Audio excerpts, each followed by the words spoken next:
Après la grève de 48 heures reprise du dialogue social, le président de la République monte au créneau en rencontrant successivement aujourd'hui deux centrales syndicales, l'UNTM et la CTM.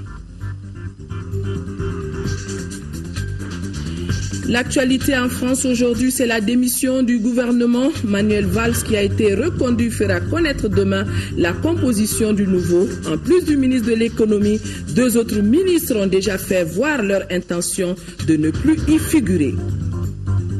Focus santé, la lutte contre les infections dans les milieux hospitaliers. L'hôpital Gabriel Touré s'organise à y faire face. Mesdames, Messieurs, bonsoir et bienvenue dans ce journal. Journal que nous ouvrons par le carnet d'audience du président de la République. Le président de la République a reçu en audience l'ambassadeur de Chine dans notre pays. Avec lui, les échanges ont porté sur la coopération avec nos deux pays. Et dans l'après-midi, le président Ibrahim Boubacar Keïta a successivement rencontré deux centrales syndicales. Il s'agit de l'Union des travailleurs du Mali et la Confédération des travailleurs du Mali. Avec les syndicalistes, les échanges ont porté sur plusieurs sujets intéressant la vie de la nation. Moussa Fane, compte rendu. C'est l'ambassadeur de la République populaire de Chine qui a été la première personnalité reçue par le chef de l'État, Ibrahim Boubacar Keïta. Avec lui, il a été question de la coopération entre le Mali et la Chine. Selon l'ambassadeur, les relations entre le Mali et la Chine se portent très bien. Je voulais lui faire un compte rendu sur nos coopérations bilatérales. Il y a des avancements ces derniers temps. On a bien discuté et les perspectives de notre coopération. Je pense que tout se passait très bien. Donc on va faire toujours les efforts pour approfondir cette coopération qui existe depuis 50 ans. La seconde audience a concerné une délégation du bureau de l'UNTM. Elle a présenté le nouveau bureau de la centrale syndicale. Avec le président de la République, les membres de la délégation ont évoqué les activités du bureau de cette centrale. Le président a décidé à nous rencontrer, lui, juste pour nous faire comprendre que ce n'est pas un mépris vis-à-vis de l'Union nationale des travailleurs du Mali. Tout le monde connaît la force de cette centrale syndicale. C'est un symbole de ce pays. Et en même temps nous faire comprendre par rapport aux préoccupations de la nation, l'état des lieux. Ce que nous avons bien compris et nous avons apprécié. En retour, nous avons aussi tenu à lui faire comprendre que sa vision de la chose, la gestion du pays, c'est la même vision que celle du syndicat, qui est la centrale syndicale de l'UNTM. Et autant nous avons la même vision sur ce point, autant nous avons la même vision sur la gouvernance du pays, sur la lutte contre l'impunité et d'autres aspects. Avec la Confédération des travailleurs du Mali, CTM, les échanges ont concerné plusieurs sujets intéressant la vie de la nation. Le président de la République nous a reçus cet après-midi pour nous entretenir d'une manière générale de la vie de la nation. Il a estimé qu'il était peut-être important qu'il rencontre les forces vives de la nation pour leur expliquer un peu la situation actuelle des problèmes que nous vivons dans ce pays-là. L'actualité sur un tout autre chapitre, le système licence, master, doctorat, au centre d'un séminaire qui a réuni au Grand Hôtel les enseignants de nos universités et les membres des administrations scolaires de l'enseignement supérieur. Le séminaire, qui est le premier du genre dans l'espace UEMOA, est animé par des consultants européens, nous dit Alousseni Touré qui était présent. Ils sont recteurs d'université, enseignants, chercheurs et administrateurs de l'enseignement supérieur. Ils participent au premier séminaire de l'espace UEMOA sur la réforme du LMD, entendez par là licence, master, doctorat. Objectif, sensibiliser les participants sur les enjeux et les perspectives du système. La réforme LMD, c'est une réforme qui augmente, améliore considérablement la flexibilité de la formation pour les apprenants, puisque leur permettant de choisir leur parcours, de permettant de choisir le temps qu'ils vont passer dans leur formation. En outre, ça nous permettra dans la sous-région d'échanger entre nous et les enseignants et les étudiants, et cela permettra de faire une certaine cohérence entre les différents diplômes de la sous-région. 2 consultants européens conduisent ce séminaire. Ils attendent de cette réforme une amélioration de la flexibilité de la formation. Les enseignants et les étudiants de l'espace UEMOA verront leur mobilité facilitée.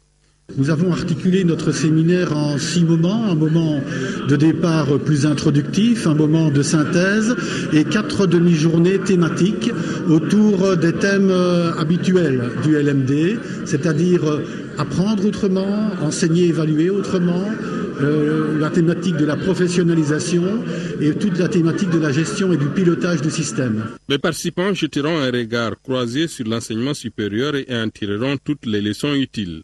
Les 7 autres pays membres de l'UEMOA accueilleront des séminaires similaires. Projet de plan sectoriel de formation et de perfectionnement de personnes de l'administration générale, les différents acteurs se concertent. Pour les 3 jours de travaux, les notions de droit, d'économie et de gestion liées à la problématique du genre seront au centre des échanges. La cérémonie était présidée par le ministre de l'Intérieur et de la Sécurité, entouré de quelques membres du gouvernement. Alpha Mega était présent aussi. L'administration au Mali s'étend sur l'ensemble du territoire national couvrant une superficie de 1 241 328 km². Le perfectionnement du personnel de l'administration générale préoccupe le département de tutelle. Ils sont réunis là pour 3 jours. C'est pour échanger sur un projet. Il s'agit du projet du plan et de perfectionnement de 5000 agents fonctionnaires et contractuels de l'État. Bien entendu de toutes les catégories et corps confondus, des services rattachés, régionaux et subrégionaux. Les divers domaines de formation, ainsi que le plan de financement que vous allez examiner au sein des groupes de travail qui seront constitués à cet effet, vont donner des notions fondamentales de droit, de l'économie et de gestion, à la problématique du genre et de l'équité en passant par la décentralisation et la déconcentration, la gestion des ressources humaines, l'information et la communication au sein des services publics, l'informatique.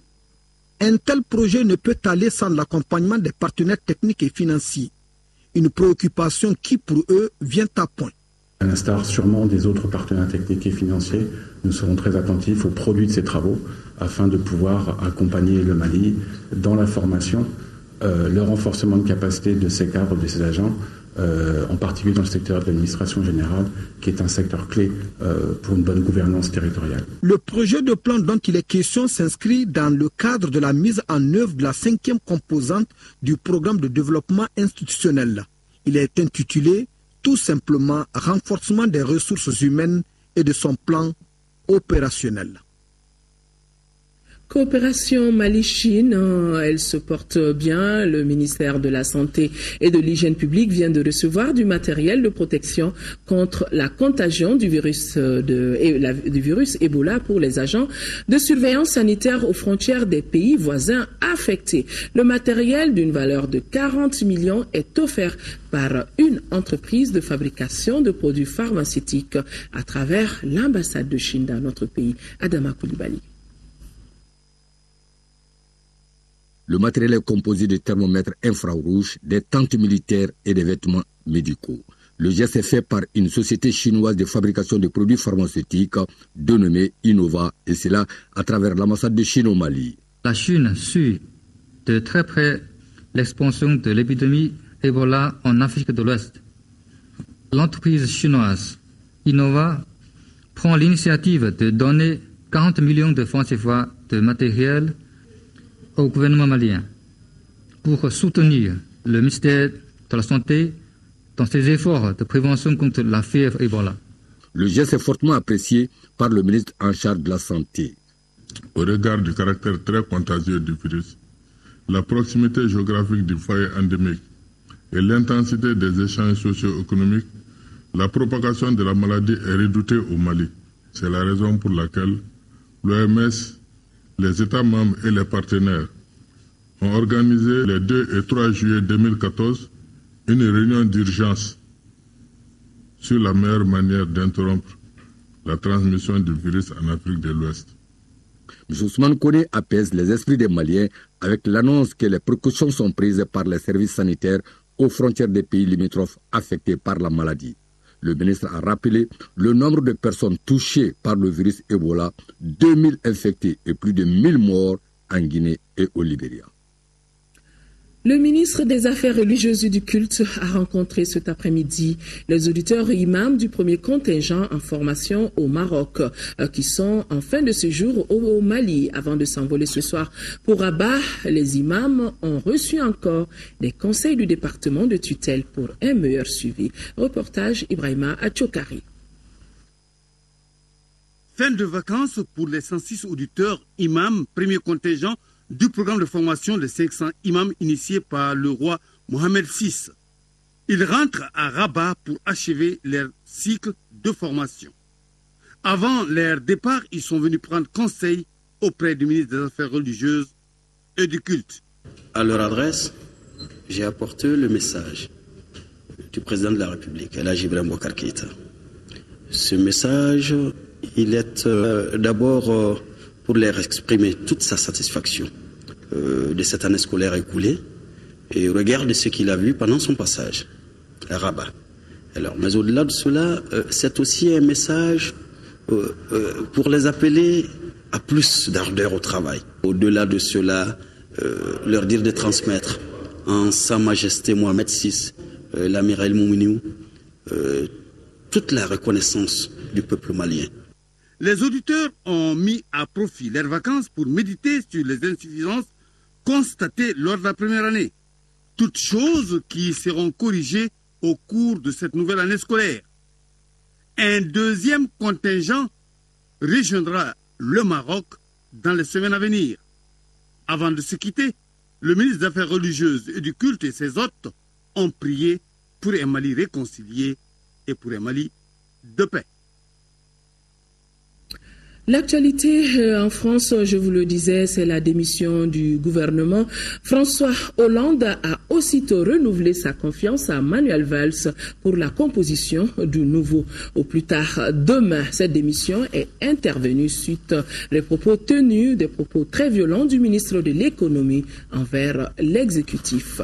Ce sujet domine l'actualité à travers le monde.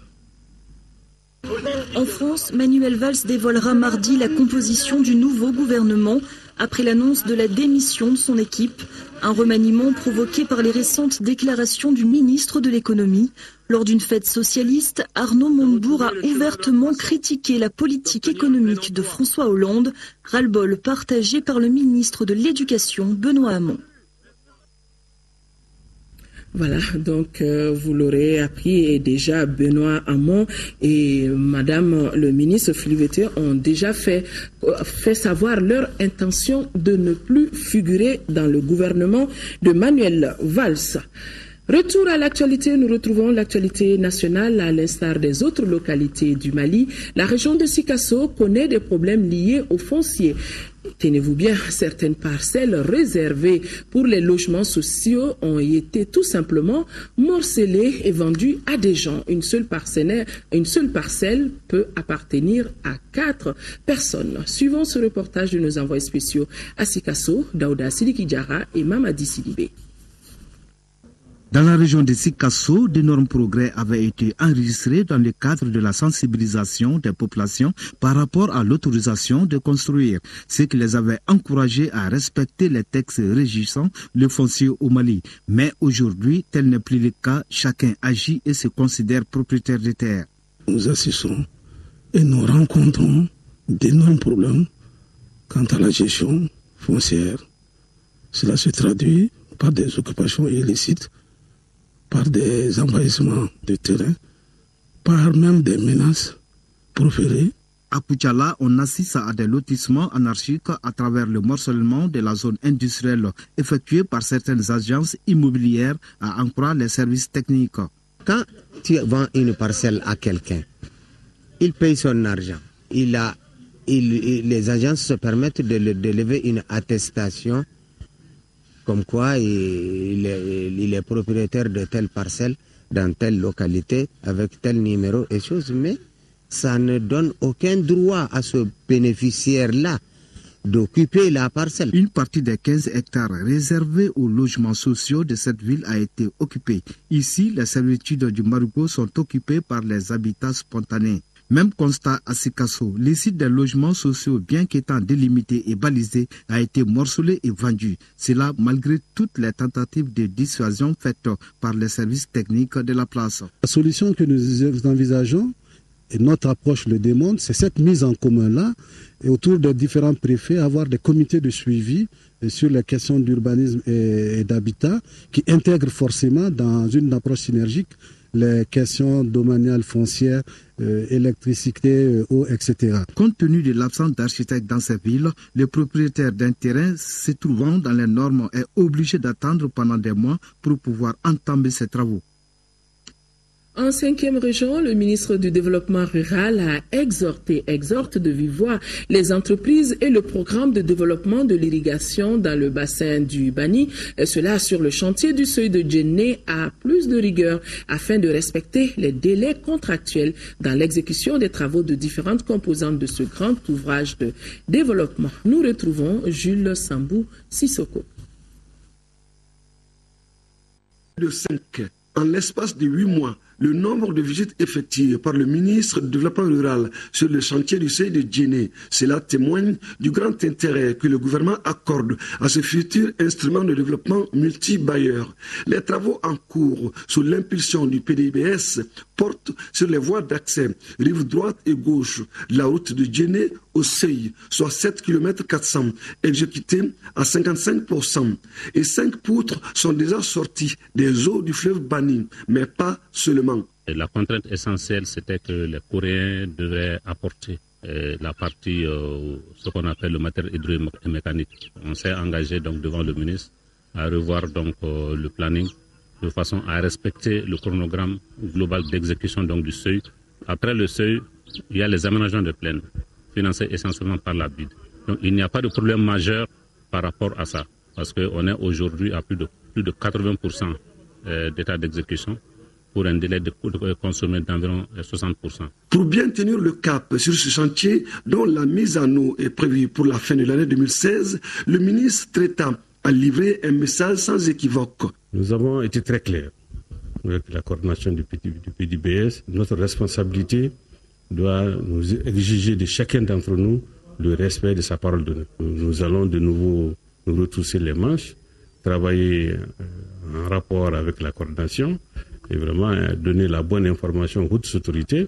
Nous allons donc redéfinir un certain nombre de nouveaux délais et je pense que cette fois-ci, ils seront les bons. La responsabilité qui nous incombe nous impose vraiment de gérer avec beaucoup de rigueur, notamment les délais contractuels. En marge de cette visite, le ministre a rencontré les directeurs régionaux et les responsables locaux en charge du développement rural autour de la campagne agricole en cours. Une rencontre élargie à plusieurs sensibilités du cercle de Djenné pour une meilleure compréhension partagée.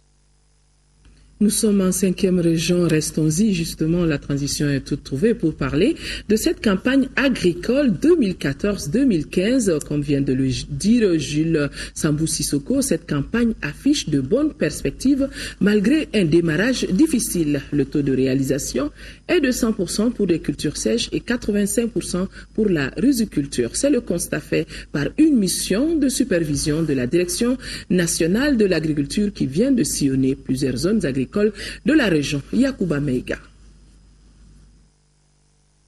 S'enquérir de l'état d'avancement général de la campagne agricole 2014-2015, c'est l'objectif de cette mission de supervision de la Direction nationale de l'agriculture qui vient de sillonner plusieurs zones agricoles de la région de Mopti. 5 jours durant, elle a pu apprécier l'évolution des cultures dans les champs de mil, sorgho et niébé, des zones de production de Douanza, Bandiagara, Bankas et Kourou, ainsi que la conduite de certaines techniques culturelles sur des parcelles de démonstration et de diffusion des technologies dans les cercles de Djenné et Mopti. Par rapport à la campagne agricole 2014-2015, nous avions un début difficile.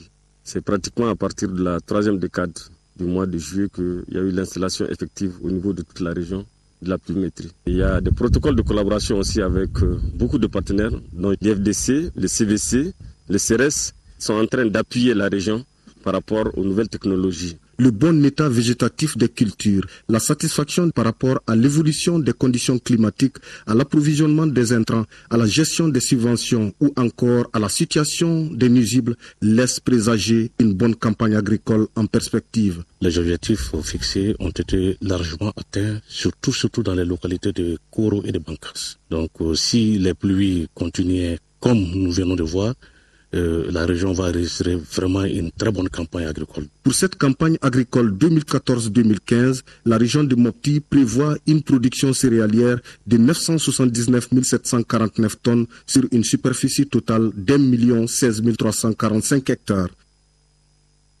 De la 5e région, venons maintenant en 4e région et rester dans le même chapitre pour dire que la campagne agricole 2014-2015 s'annonce prometteuse aussi. C'est le constat fait par une mission conjointe Direction nationale de l'agriculture et associations et organisations professionnelles paysannes. Cette mission a sillonné les secteurs de la Direction régionale de l'agriculture et de l'officerie. Au RTM Ségou, nous retrouvons Fousseini Diarra. La situation pluviométrique, la gestion des intrants agricoles subventionnés, l'état des cultures et la situation phytosanitaire, ce sont les centres d'intérêt de cette mission conjointe dans les cercles de Tomignan, Bla, San, Massina et Ségou. Même si au départ la pluviométrie a accusé un retard, la mise en place des intrants agricoles s'est déroulée correctement avec l'implication des élus communaux. Cependant, la situation phytosanitaire a été quelque peu perturbée par des déprédateurs, comme il a été constaté dans certains champs visités.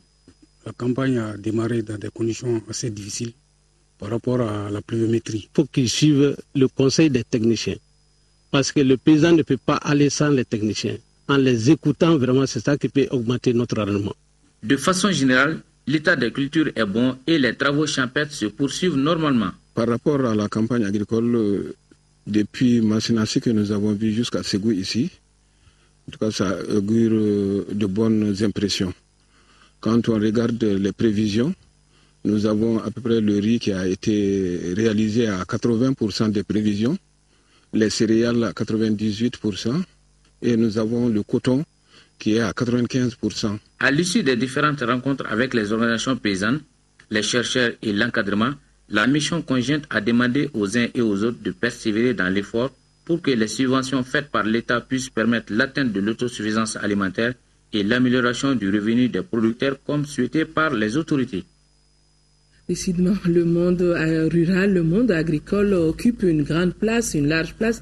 Dans ce journal, après la distribution gratuite aux producteurs de menus de la région de Tombouctou d'engrais et de semences, le département en charge du monde rural à travers la Direction nationale de l'agriculture vient de doter les agents de la Direction régionale de l'agriculture de plus de 40 motos, geste hautement salué par les bénéficiaires de la région de Tombouctou, où nous retrouvons Yeya Tandina. Engins roulants et kits de travail composés de sacs, mètres rubans, des calculatrices et des pesants à ressort destinés à la Direction régionale de l'agriculture de Tombouctou. Par ce geste, la Direction nationale de l'agriculture vise à améliorer les conditions de travail des agents en charge de l'appui conseil auprès des producteurs. La Direction nationale a voulu renforcer les capacités de nos agents chargés des appuis conseils sur le terrain, donc en octroyant 43 motos qui vont réellement nous servir de déplacement. Tous les agents chargés de l'appui conseil s'exécutent dans les normes et être auprès des agriculteurs. Pour une bonne production et de la productivité, les bénéficiaires s'engagent désormais à exécuter leur mission.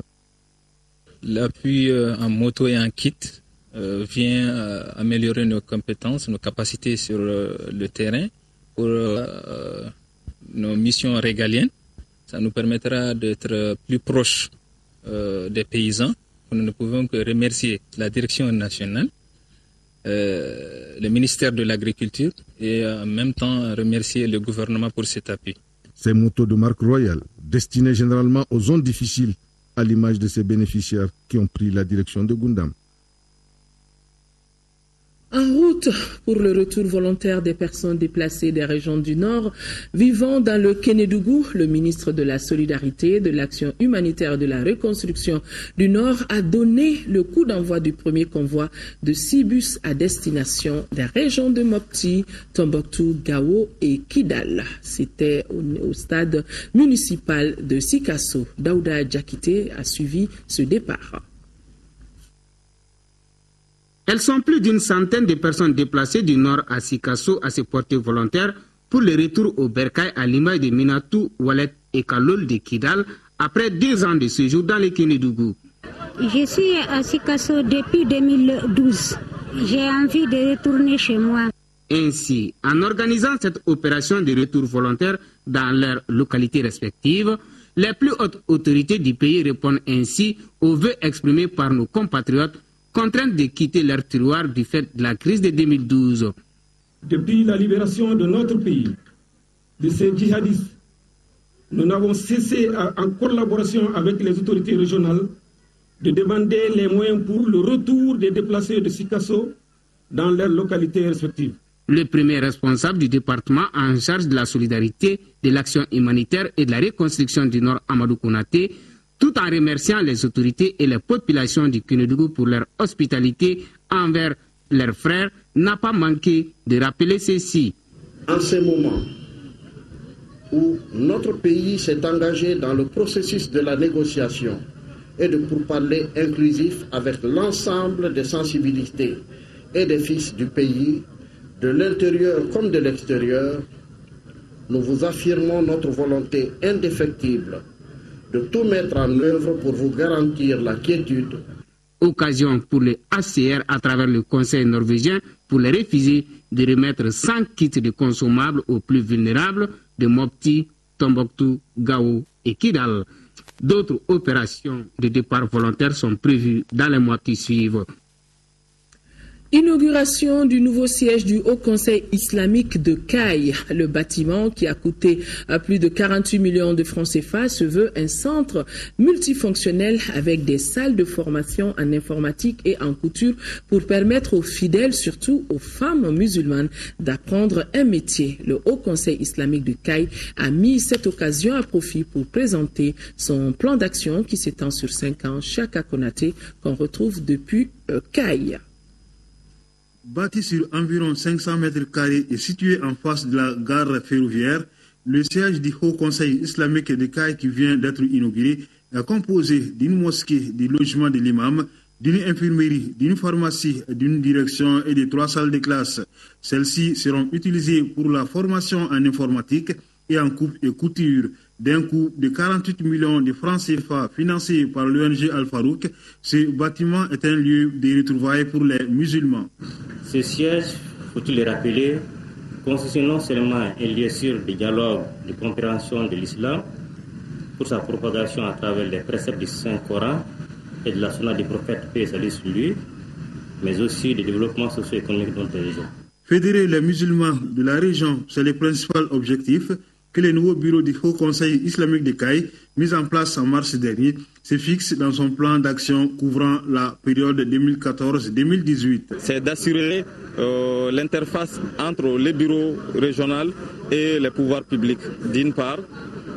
D'autre part également, mieux coordonner et mieux fédérer les actions du Haut Conseil à l'endroit de la communauté musulmane, donc être un lien fédérateur entre les différents courants, entre les différentes sensibilités au niveau de la communauté musulmane. Le président du Haut Conseil islamique de Caille, El Hadji Amadou Fofana, et le coordonnateur des chefs de quartier Moussa Tangara ont remercié tous ceux qui ont contribué à la réalisation du projet, même si le second appel de tous ces vœux l'entente et la cohésion des musulmans de la région. Des diplômes de reconnaissance ont été remis à 6 personnalités pour leur contribution à l'épanouissement de l'islam. Enfin, des bénédictions ont été faites pour le retour de la paix dans notre pays. Les administrateurs de l'Institut national de la statistique se concertent. C'est à la faveur de la 7e session du conseil d'administration de l'Institut. 67% des activités prévues ont été réalisées. Le budget de plus de 2 milliards de francs CFA en recettes connaît un taux d'exécution de 63% à la date du 30 juin. Ce conseil à mi-parcours devra donner des orientations sur la production de statistiques de qualité dans notre pays. Compte rendu à Gali Aguissa. Ce conseil d'administration, deuxième du genre en 2014, permet aux administrateurs de l'Institut national de la statistique de faire une évaluation à mi-parcours. Il s'agit d'examiner les rapports d'activité et d'exécution du budget. Au titre des activités programmées pour le premier semestre 2014, l'INSTAT est à un taux de réalisation de 89%. Ces résultats présentent près de 67,2% de l'ensemble des activités que nous avons adoptées pour l'année 2014, lors de la 6e session du conseil d'administration. Par ailleurs, l'Institut a préparé les textes de création du centre de formation et de perfectionnement des agents du système statistique national et les textes du Fonds national de développement de la statistique. Ces textes sont dans le processus d'adoption du gouvernement. Le budget prévisionnel en recettes, estimé à plus de 2 milliards 94 millions de francs CFA, connaît un taux de réalisation de plus de 63%. La prévision en dépenses, évaluée à plus d'1 milliard 357 millions de francs CFA, a été concrétisée à hauteur de plus de 86%. Des recommandations permettant une meilleure planification et réalisation des politiques de développement doivent sanctionner les travaux de ce conseil d'administration.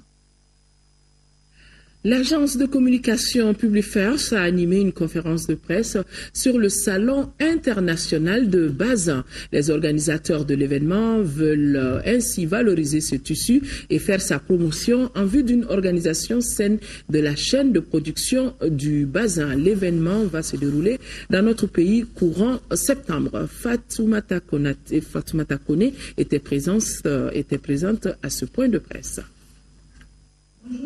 Le bazin, plus qu'un tissu ordinaire, est devenu un phénomène social. C'est pour faire la promotion de ce tissu que l'agence de communication Publifirst entend organiser le premier salon international du bazin à Bamako. Les plus beaux bazins sont vendus au Mali, ça c'est de notoriété mondiale. De très belles transformations sont faites, notamment les galas, la teinture malienne, ainsi que les coutures. Donc notre objectif c'est de mettre en évidence effectivement ce savoir-faire, que les différents acteurs de la filière puissent se rencontrer en un même lieu, se connaître, échanger leur savoir-faire pour aller de l'avant. Cette initiative doit être encouragée, pas seulement par l'APDF, mais aussi par le gouvernement, puisqu'il y a un département qui est là pour la promotion des investissements au Mali, pour la promotion, disons, de l'image économique du Mali. Donc je pense que cette initiative devait être soutenue et par la société civile, dont l'APDF, mais aussi par certains départements du gouvernement. Des expositions vente du bazin, des colloques sur différents thèmes sont prévus. Il s'agit de la protection de l'environnement, l'autonomisation des femmes de ce secteur. Outre ces sujets, le débat sur la création d'une usine de production de bazin est à l'ordre du jour de ce salon. Le salon international du bazin est prévu du 4 au 10 septembre à Bamako.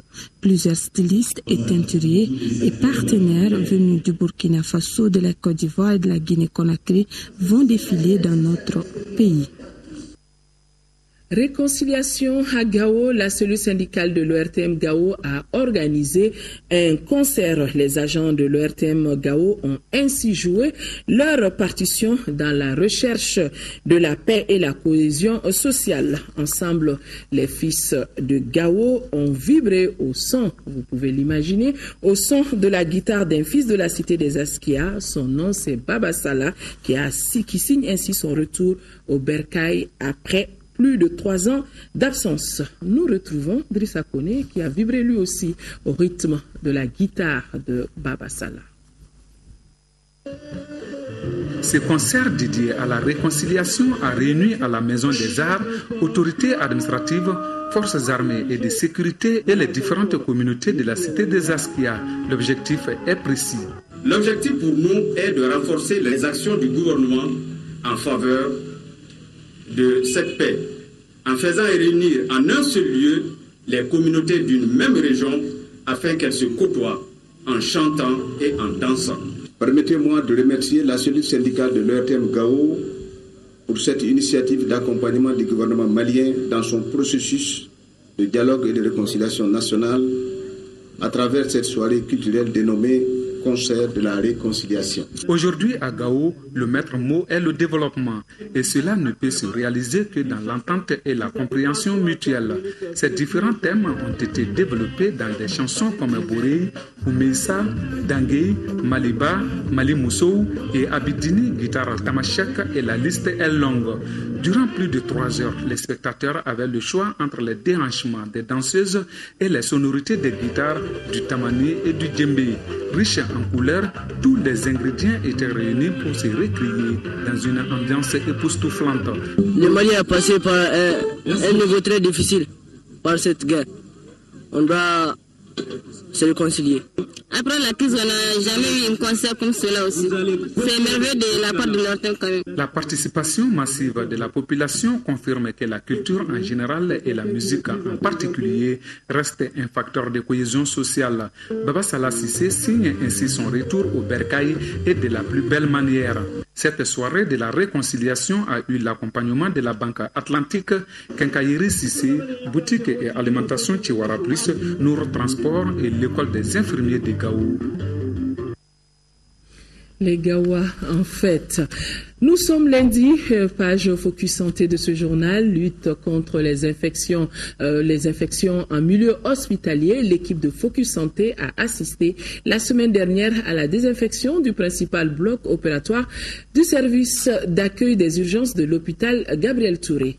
L'action qui devrait être périodique contribue donc à lutter contre d'éventuelles infections qu'un patient peut contracter en bloc opératoire où le risque est plus élevé. Selon l'Organisation mondiale de la santé, plusieurs facteurs accroissent le risque d'infections liées aux soins, parmi lesquels l'insuffisance d'hygiène, infection qui dans les pays en voie de développement peut atteindre 25% des patients. Focus Santé, Chessira, Emmanuel Dambélé et son équipe.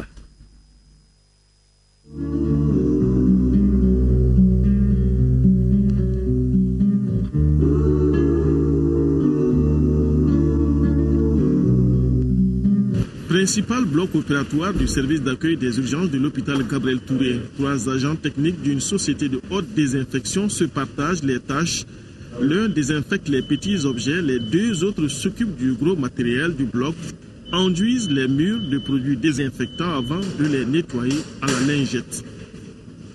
Seconde étape, les conduits d'aération sont bouchés et en fonction de la taille du bloc, une quantité de désinfectant y est pulvérisée pour désinfecter l'air et les surfaces. Plus de 2 heures d'horloge pour s'en sortir.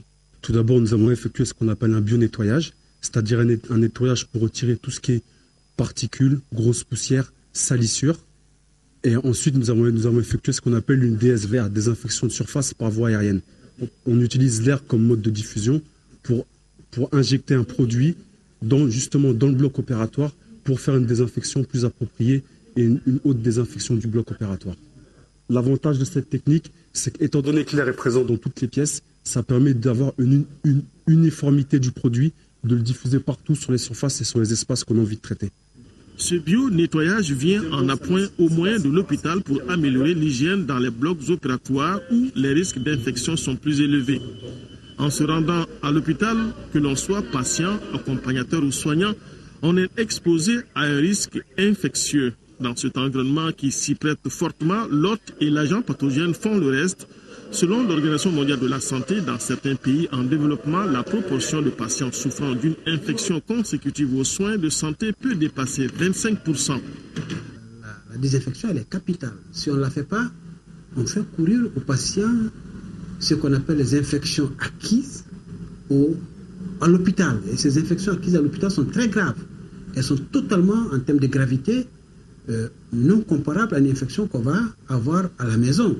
Parce que les germes au niveau de l'hôpital sont des germes qui ont appris à se défendre, qui ont appris à développer des résistances vis-à-vis des médicaments qu'on utilise au niveau de l'hôpital.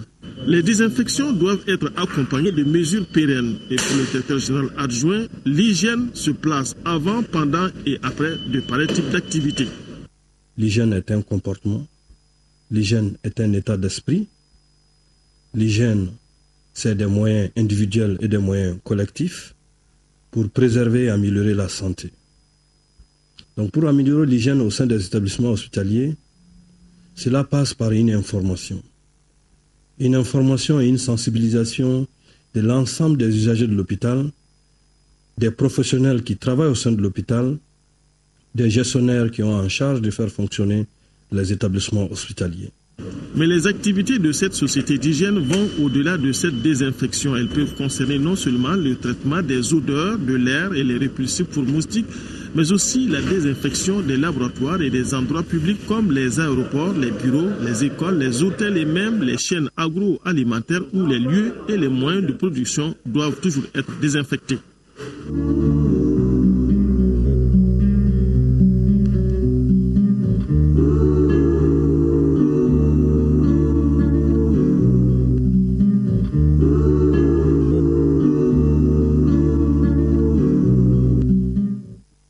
Voilà, mesdames et messieurs, ce journal se referme définitivement. Merci de l'avoir suivi. Demain, l'information reprendra ses droits à 10h et ça sera une présentation de Amara Malé Diallo. Excellente nuit à tous. Au revoir.